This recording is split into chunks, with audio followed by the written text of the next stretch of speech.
in the Cup when they last met here in the Bart Cummings. But I've got a theory, Bruce, and you might disagree with me, but I don't think that was a very strong race that day.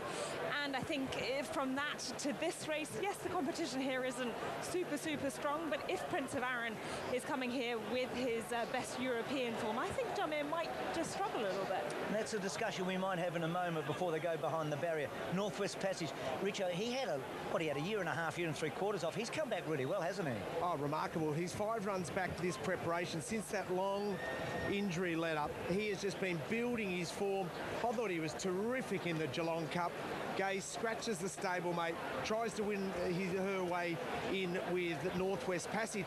He'll be a sweet ride for Dwayne Dunn. He'll go forward as opposed to Yogi, where Dean Yendall, don't be concerned if you're backing Yogi and you see Dean Yendall hard at work a long way out, and he smiles at me because he knows this is going to be a hard ride because the horse doesn't pick up the bit and charge. But I tell you what, when Dean eventually convinces him to do that, he will come storming late, and Darren Weir says it's his best chance in the race. Good on you. And will it be a case of ladies first?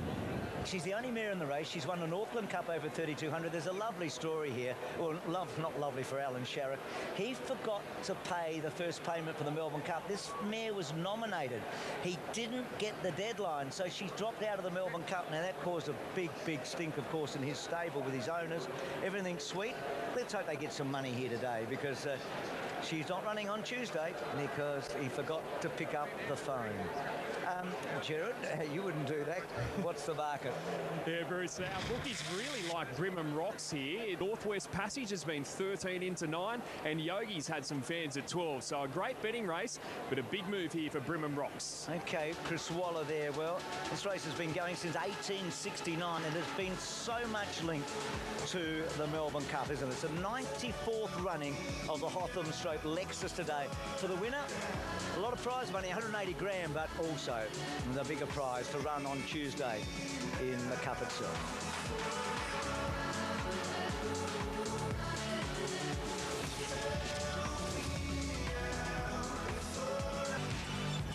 So the Lexus Stakes.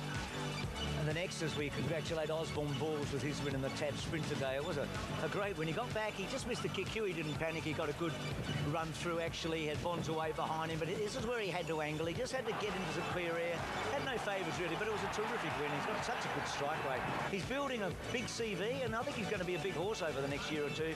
He's by Big Sire, now deceased in Street Cry, who's produced 2 of the greatest mares the world's ever seen. There's Vin Cox, now head of Godolphin, and used to run a Magic a Millions. Yeah, Zenyatta, who won 19 out of 20 in the United States, and Winks herself.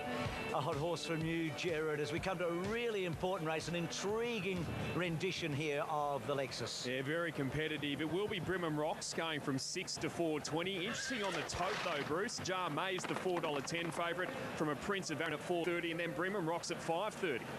Okay, well, Chris Waller won this race with Kalini back in 2012, so he's had a bit of success. He had a good run in this race over the years with fewer chosen, and she's won 2 of the last 3, including Sis Montaigne last year.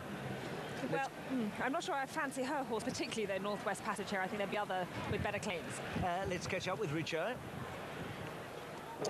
Ben Hayes, Giordano, traditional black and white for you on Derby Day?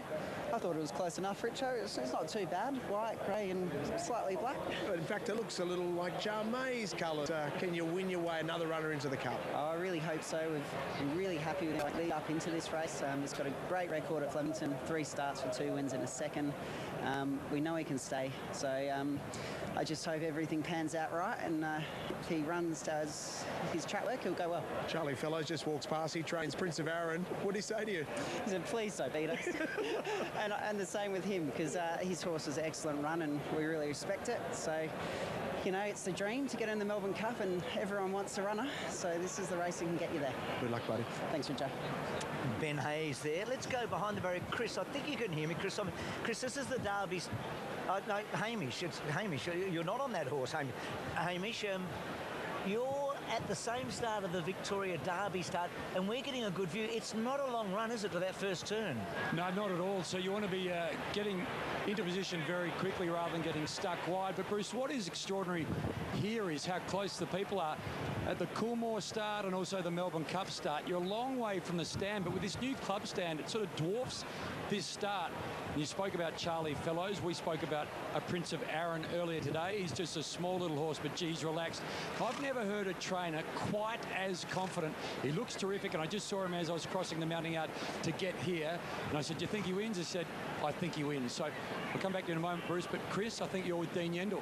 I am. Dean Yendall, you're riding Yogi, a horse that needs to win this race to get into the Melbourne Cup. Is the pressure on? Look, the pressure is on, more so for the horse. I try and take everything in my stride. You know how we go. And here this horse excels at Flemington, so hopefully he does improve off his Geelong run. So you're going to get back? Yeah, he gets back anyway. Good luck, bud. He is a hard rider. He's just one of those horses. He's sort of flat-footed early, and then he has bad patches in races, Yogi. There's a bit of a loose tip around for him at the moment. You can hear that around the traps, that Yogi will run better today. I was here at the track this morning and walked through the tunnel behind Dave. Someone asked him, who's your best today? And he said, Jamé. He's been pushing hard for this horse. He thinks there's a better chance in the Cup than Ventura Storm, but he's got to get into the Cup. Well, this is the last gasp attempt to get into the Cup, but I don't know, that Bart Cummings form, I can pick holes in it. I think a really consistent horse is the horse I selected, Gallic Chieftain. I think probably he's gone a little bit under the radar, but if things fall his way, it'll be his race for the taking. Tactically, I think probably Northwest Passage Hazel's likely to go forward. Charlie Fellows said to me that with the Prince of Arran, he'd like to just settle behind the pace. He doesn't want him to go too fast because he thinks that'll play into the hands of Jamé. Just because the form's no good from the Bart Cummings. Villiers, who's fourth favourite for the Melbourne Cup, it does reflect on him.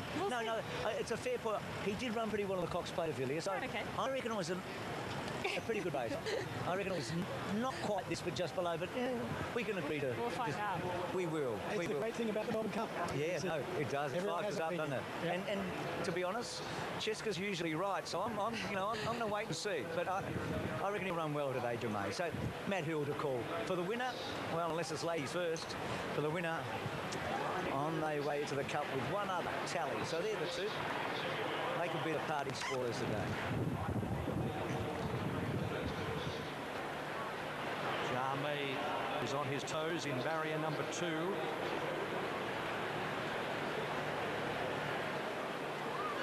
So it looks as though ladies first will be the last one to come forward. Assistant starter just having a close look at something now. So something's obviously an issue here. Hello, broadcast. Yes. Okay. Right. Yes. Fantastic, Simon, thank you. Now, news has come through that the photo finish camera has lost its power. They don't want to start the race, so they're going to back every horse out. Every horse is being backed out, and apparently the delay will take up to 5 minutes. So the photo finish is out of operation at the moment. So as a result, the horses are being backed out, and we have a delay at Flemington.